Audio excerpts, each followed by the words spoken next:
Hello and welcome to Gravitas Plus. I'm Palki Sharma Upadhyay. It's been 2 weeks since Russia invaded Ukraine. The military battle is still on, and so is the battle of narratives, an information war. The adversaries are the same, the Russian state media and Western media outlets. They've both weaponized information for the benefit of their respective governments. So one has to navigate things rather carefully to get an accurate account of what is unfolding.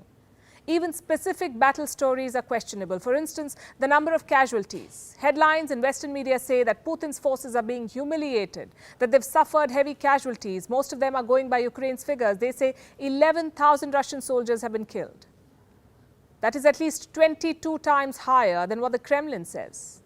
These wild variations also extend to accounts of destruction on both sides. Ukraine says it has destroyed more than 300 Russian tanks. Russia says it has destroyed around 900 Ukrainian tanks. Both sides say the other is lying.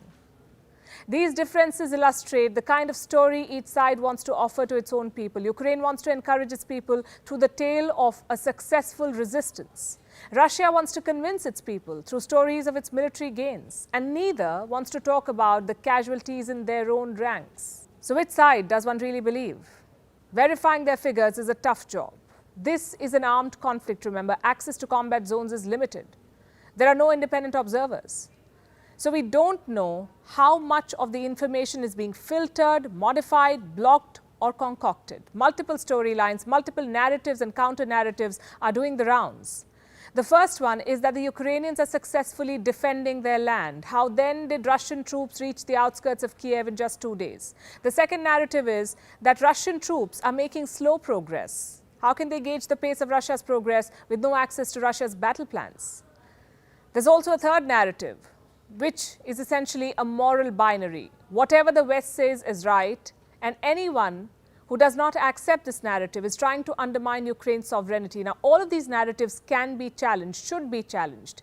In the age of social media, unfiltered information shapes opinions. What's worse, social media is not a level playing field. It is controlled by the West. I'm talking about tech giants like Twitter, Facebook, YouTube, Google, and Apple. These companies, these private companies, have openly aligned themselves with the West. They're pushing the Western narrative and restricting Russia's side of the story. And this is problematic. I will tell you why. First of all, let's tell you what they've done. They've sanctioned Russia digitally. Remember, no government sanction forced tech companies to cut ties with Russia. There was no legal or regulatory obligation. These companies just decided to take a side based on the perspective of their stakeholders. Google has barred Russian state media from monetizing content on its platforms. Apple has gone one step further. It has suspended all product sales in Russia, cut Russians off Apple Play and other services. It has also blocked RT and Sputnik from its app store everywhere outside Russia. Then we have Twitter. It is labeling all posts by the Russian state media, adding a warning of sorts on pro-Russian stories.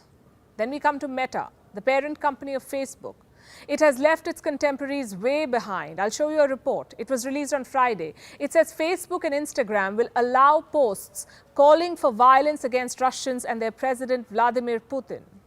Isn't that criminal? Won't this promote hate? Won't this incite hostility against all Russians? These tech giants are overstepping their purpose, deciding when it's okay to call for violence and when it's not. And this sets a wrong precedent. It also raises strategic questions for other countries. What if America were the aggressor in this conflict? What if the US had invaded another country, which they have in the past? Would these tech giants have done the same? Look at this map now. It shows all the countries that the United States has either invaded or been militarily involved in. Do you know how many there are? The US has invaded or fought in at least 84 of the 193 countries recognized by the United Nations. And none of this, none of what I've just told you, justifies Russia's actions. The invasion is wrong and criminal, no two ways about it. What I want to underline here is the hypocrisy of American institutions, the selective approach of big tech. In 2021, 3 American rights groups released a report. It said that instead of staying neutral, big tech made huge profits from America's war on terror, especially Facebook, Google, Microsoft, and Amazon. They were awarded $44.5 billion in contracts, $44.5 billion, from the Pentagon and the US Department of Homeland Security. What were these contracts about? aiding the US military in its operations, providing them with digital tools that can be used in wars. What kind of tools? Crucial databases, cloud computing services, surveillance, drone technology, even pushing narratives. The report says that Facebook alone sold $350,000 worth of advertising to promote America's federally funded Extremism Watch. It covers stories on violent extremism trends in Islamic nations. Facebook helped this government-owned platform promote these stories. And this was just one contract. This report says that there were hundreds of other contracts and subcontracts that were awarded to American tech giants, yet to be made public. Just to be clear, we're talking about platforms that have a direct line to the hearts and minds of billions of people the world over. 2.7 billion people use Facebook daily. 206 million people use Twitter daily.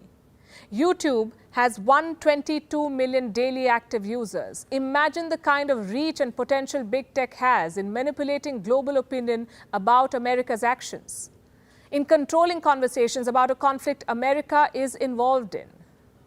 Things get murkier when you look at who's running these platforms. A report by another US rights group says that hundreds of former US government officials are currently serving in key positions at big tech companies. This includes officials from the Department of Defense, the Department of Homeland Security and Justice, the National Security Agency, and the Federal Bureau of Investigation. This is Jared Cohen. He was a policy planner at the US State Department. He currently runs Jigsaw, a technology incubator created by Google to develop counter-terrorism tools for social media platforms. This is Steve Pandelides. He worked at the FBI for 20 years. He's currently the director of security at Amazon Web Services. This is Joseph D. Rozek. He worked at the Department of Defense. He now works at Microsoft, where he specializes in quote-unquote information sharing.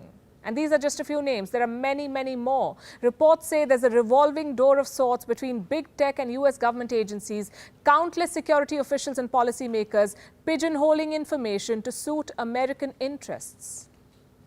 They say whoever controls the flow of information controls the world.